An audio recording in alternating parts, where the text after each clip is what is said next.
Donald Trump has a new enemy that he's looking at. I mean, I figure he ran out of them, but the latest makes a lot of sense. It's the National Archives and Records Administration he's now targeting. If you guys don't know why, or if that sounds familiar, it's NARA.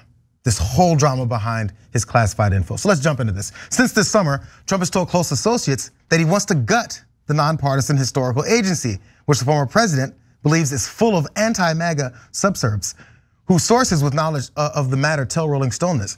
Trump has said he plans to make it a priority if he wins a second term, the sources say. If he wins a second term, if he runs. The president has also called out specific officials who were installed during Democratic administrations that he'd like to see removed. He's also asked other conservatives for suggestions on who to bring in to replace those current folks in those positions. So on Wednesday, Michael Caputo, a former Trump administration official who has stayed in touch with the ex-president, said that Trump has not been this specific to me in their conversations about possibly purging federal ranks, but he's definitely cleaning house if elected again. And the archives is clearly a disordered agency. All barns are better after the rats are run out, is what he also added.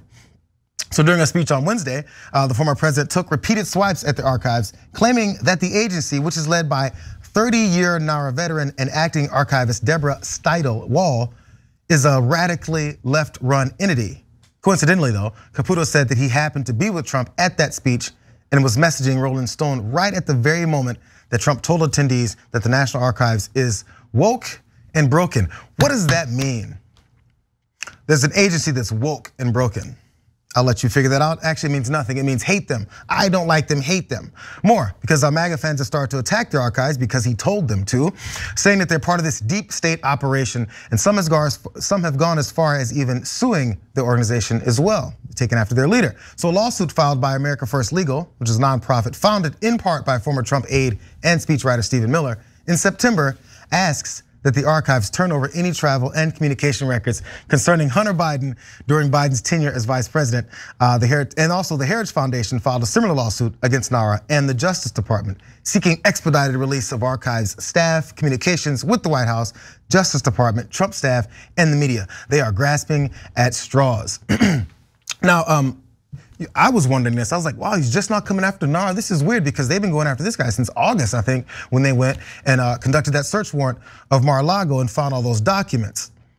There's a potential new reason why he's refocusing. Because last week, the National Archives told a congressional committee that Trump still had not turned over all of those presidential records that he stole from the White House. Meanwhile, a Justice Department official, J.I. Brett, he also told Trump's lawyers that the DOJ believes Trump hasn't returned all those documents.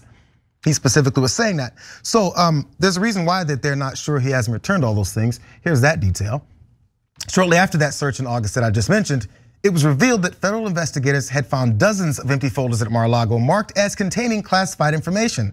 The empty folders were found during the search, along with 40 other empty folders that said they contained sensitive documents that should be returned, quote, to staff, secretary, military aid, according to this court filing.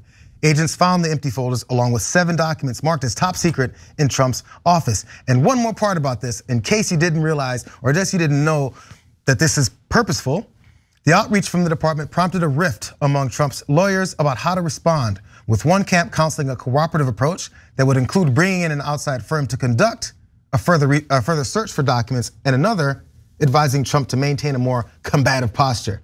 Of course, the more combative camp, the people briefed on the matter said, one out. Of course. All right, so let's break this down. So number one, I've told you many times before, the right wing attacks anything that brings you information. So scientists, reporters, teachers, doctors, anyone bringing you actual facts are the enemy, okay? Why? Because they're Orwellian, so they want to replace facts with their propaganda. And it doesn't matter how absurd the propaganda is, that's it, we're gonna do that instead. Oh, you know what? Doctors say that the vaccine helps you survive COVID. No, the doctors and the scientists are all liars. The media reporting it as liars.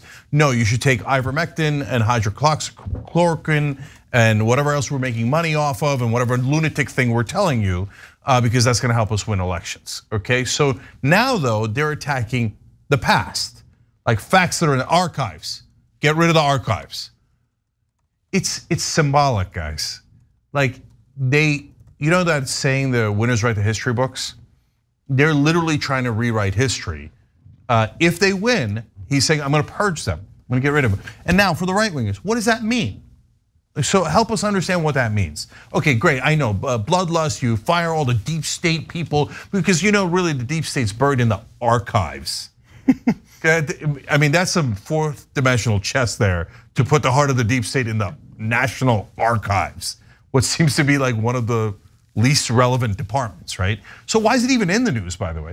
Because Trump stole documents from the archives. Like, why did you, none of this would have been a problem, and the deep state plan would have been foiled if he hadn't just stolen the documents. If he didn't steal the document, the nuclear secrets and the top secret information and classified documents, if he hadn't done that, then their plot would have been foiled. But instead, Trump's like, give me all of them, and takes them to Mar-a-Lago, puts them in a linen closet. Okay, so, but let's try to understand it. So, when you get rid of the National Archives, do we not have archives anymore? Do we just not have history? Or do we have people writing fake history? Or do we just, the national secrets? Do we just give them to everybody? Oh, nuclear secrets, so here's the nuclear codes, have at it, Hoss. Right, we can joke around about the codes, but they're like, oh, here's where the nukes are. No, that's real, here's how we design the nukes, that's real, right? Should we just let everybody have it because deep state? I mean, what do you guys want? You don't even know what you want other than protect the criminal Donald Trump. And then I'm going to get to Trump's lawyer because there's something really interesting there. But first, Scott, I want to let you weigh in. Oh yeah, well, Trump just hates any building that has to do with reading, I think. Like he's very insecure about his reading abilities. So he's going off and trying to take down the National Archives. I think it's funny that he keeps calling it like a partisan. He's like everyone that runs it, they're partisan, and that's why they don't like me. And it's like, well, no, it's because you stole all those documents. You keep doing unlikable things to them, so they don't like you. It's not just because it's some sort of weird partisan thing. So now instead of just like, you're right, like talking about the stolen documents and all of the secrets that he's just like laying out across the golf course, he's talking about like, well, no, it's actually the National Archives are woke. They're woke, which is just like this buzzword to get people riled up. Like he could have said anything. He could have been like, the National Archives, they're woke, they're non-binary, they're polyamorous, like any weird thing that's gonna set people off that watch Fox News. Like that's what the National Archives are. It's just, it's insane. It's insane. Whatever words he can think, he throws at the wall and tries to let it stick. And enough people that follow him, they listen to it. By the way, we're talking about woke and deep state. So he said it's so partisan. So he wants to fill it with friends of his, asking buddies that are very partisan, which one of my buddies do I feel to make this place not partisan anymore? Right. No, it's just beyond absurd. So which then brings us back to the missing documents. So there's apparently more missing documents. Some of the classified folders, the FBI opened them up that they got from Mar-a-Lago, and they're like, uh-oh, the folder's empty. Where the hell did he put these classified documents?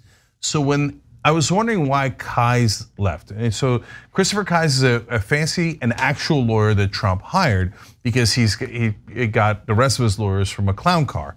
Right, he stuffed as many as he could in there, right? But none of them know anything about the law. They signed documents they shouldn't have signed it, and now they might be up on charges, etc. Right? So he brings in this heavy hitter, real Republican guy who represented DeSantis before, but actually sane and a real lawyer, Christopher Kise, and he pays him $3 million up front.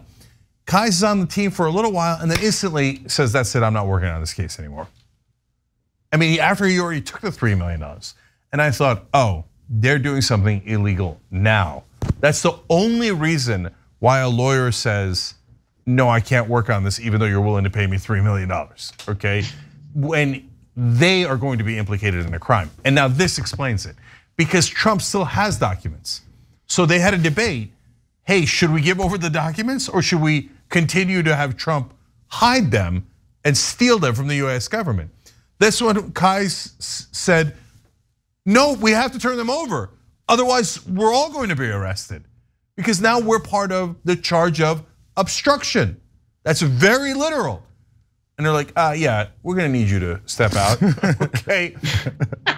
So he's gone. I mean, I don't know if he's taking the money. I don't know, but he's not working on the case. They went to a court hearing, he wasn't there. He is definitely not working on the case because he would not like to go to prison. Every other lawyer is like, sure, let's obstruct. We're all deciding that we're going to be in a more combative stance where we continue to steal national secrets. But you know what? I mean, Scott, JR, both of you guys, they'll probably get away with it. Trump gets away with everything. So right. Isn't that a shame that that's the assumption? And it's a good assumption to make. I'll do anything for $3 million. Can I just put that out there?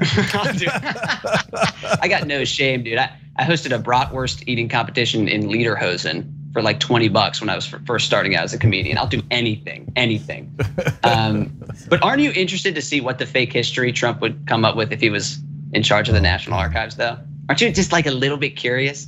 Like it's gonna be some Da Vinci Code thing where he's like, I'm actually a descendant of Jesus Christ. Like he's just gonna write that on a piece of paper and just frame that on a wall somewhere. It's gonna be interesting. Well, Scott, you're absolutely right. He's already doing it now. Exactly. Maybe he'll officially make it part of the National Archives, because the other day he just said, I would have beat George Washington and Abraham Lincoln combined by 40 points. That's what all the experts are saying. He literally said that. Who, even if you, in your maniacal mind, thought you could beat George Washington, who ran unopposed because he was so intensely popular after winning the Revolutionary War, and Abraham Lincoln after winning the Civil War, if you could beat them by 40 points combined, would you say it out loud? Right? But he has no brakes in that car, and the Republicans love it. Yeah, screw Washington and Jefferson, Lincoln. Okay, but we hate those founding fathers. We hate the people who founded America. Do you see why we want to make America great again? What? Good job. They're not even trying to make sense, man.